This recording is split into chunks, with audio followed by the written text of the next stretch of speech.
Kali ini giliran Gus Wafi yang membantah tesis hasil copy-paste Google Kiai Imaduddin. Menurut Gus Wafi, tesis yang digembor-gemborkan Imad dan pendukungnya alias Mukimat itu hanyalah tesis bodoh yang gak perlu diikuti. Mari kita dengarkan penjelasan Gus Wafi. Simak sampai akhir supaya tidak gagal paham. Kalau orangnya sudah hasil comot-comot Google, pendapat ulama ditolak, tidak pernah ada ketikan fikoh dari siapapun, tidak pernah ada julukan mausuk dari siapapun, tidak pernah. Ya. Lalu menolak para ulama yang sudah tingkat muhakkik mazhab Syafi'i, Al-Imam Ibnu Hajar Al-Haytami. Kalau di dalam Basul Masail kita dengar kalimat Ibnu Hajar, kita gemeter, Pak. Langsung taslim kalau kita. Jadi kalau Imam Ibnu Hajar saja ditolak, berarti Hajar beneran dia, Pak. Tentang disebut tesis saja sudah gak bisa. Nah, di sini Al-Fakir ingin memberitahukan kepada para netizen bahwa orangnya saja, andaikan kita ajukan ke dosen, ditolak oleh dosen. Kenapa? Karena karyanya ini sangat banyak yang bertentangan dengan standar-standar ilmiah. Ini beneran.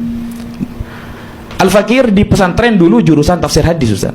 Sejauh Al-Fakir mempelajari jarhu wa ta'dil, sejauh Al-Fakir mempelajari ilmu hadis dan macam-macamnya, padahal kalau kita lihat ilmu hadis itu lebih tinggi daripada ilmu nasab, jauh. Ma baina sama'i wa sumur. Nah, ilmu hadis saja dari 5 syarat hadis sahih tidak ada yang nanya manuskrip. Yang ditanyakan apa? Kredibilitas orangnya. Jadi sebelum kita menerima sebuah riwayat, orangnya dulu yang dilihat. Kalau orangnya sudah hasil comot-comot Google, pendapat ulama ditolak, tidak pernah ada ketikan fikoh dari siapapun, tidak pernah ada julukan mausuk dari siapapun, tidak pernah. Ya. Lalu menolak para ulama yang sudah tingkat muhakkik mazhab Syafi'i, Al-Imam Ibnu Hajar Al-Haytami. Kalau di dalam Basul Masail kita dengar kalimat Ibnu Hajar, kita gemeter, Pak. Langsung taslim kalau kita. Jadi kalau Imam Ibnu Hajar saja ditolak, berarti Hajar beneran dia, Pak. Ya. Seperti itu kira-kira. Nah, ketika orang ini kredibilitasnya sudah tidak bisa dipercaya, maka tidak usah baca karyanya, percuma. Al-Imam Al-Khatib Al-Baghdadi punya kitab Al-Faqih wal Mutafaqih. Beliau mengatakan man ta'allama minal awraq yuqalu lahu sahafi falaysa bi'alim.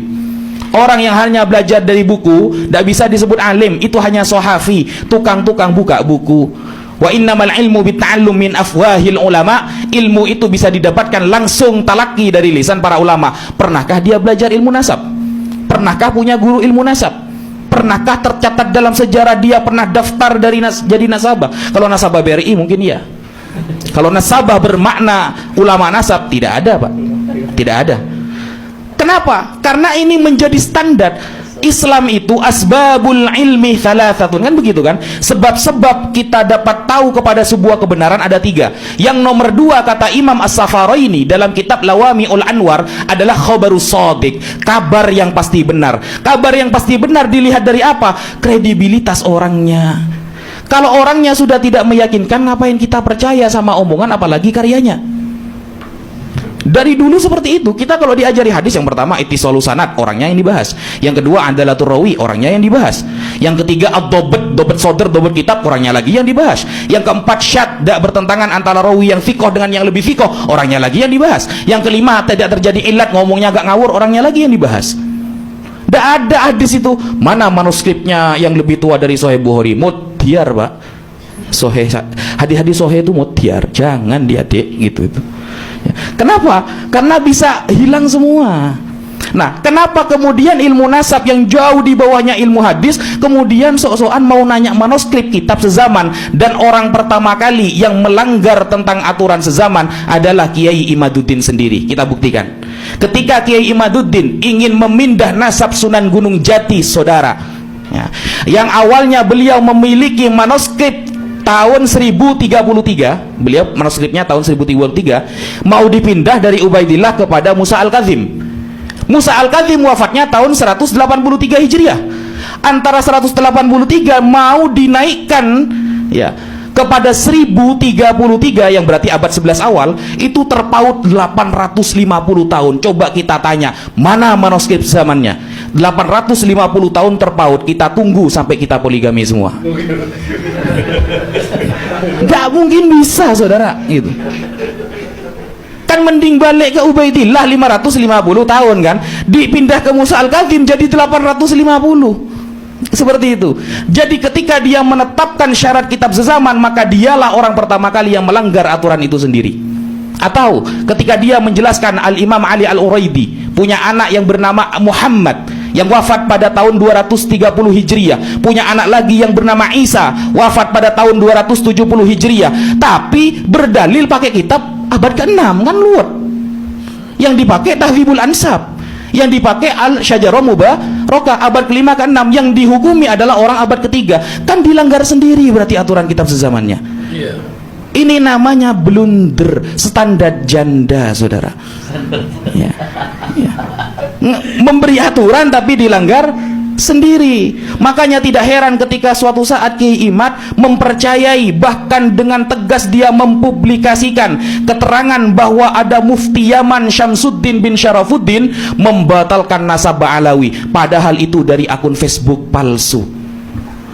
Secepat kilat dia langsung membatalkan. Coba ketika ada Imamul Yaman yang resmi menyatakan nasab Ba'alawi soheh, oh dipikir dulu.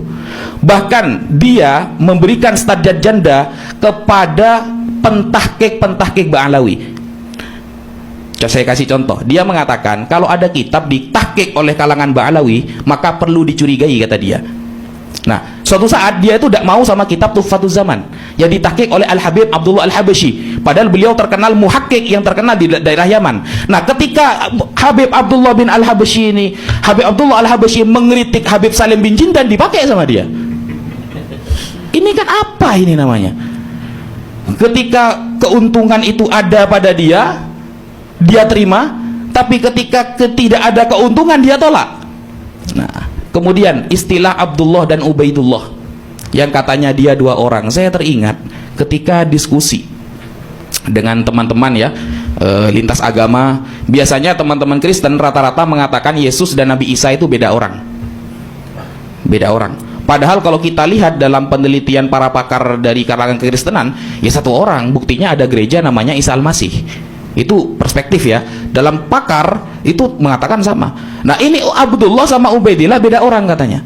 Padahal itu sebenarnya sudah sering terjadi di dalam kitab-kitab nasab. Contoh Tahdzibul Ansab, Asy-Syajarah Al-Mubarakah menulis Abdullah bin Ahmad Al-Karkuroh atau Kirkuroh, daerah Irak kalau kata Gus Rumel. Irak itu selatannya Condet, Pak. Nah, itu tertulis Ubaidullah di dalam Tahdzibul Ansab, orangnya sama itu. Ya.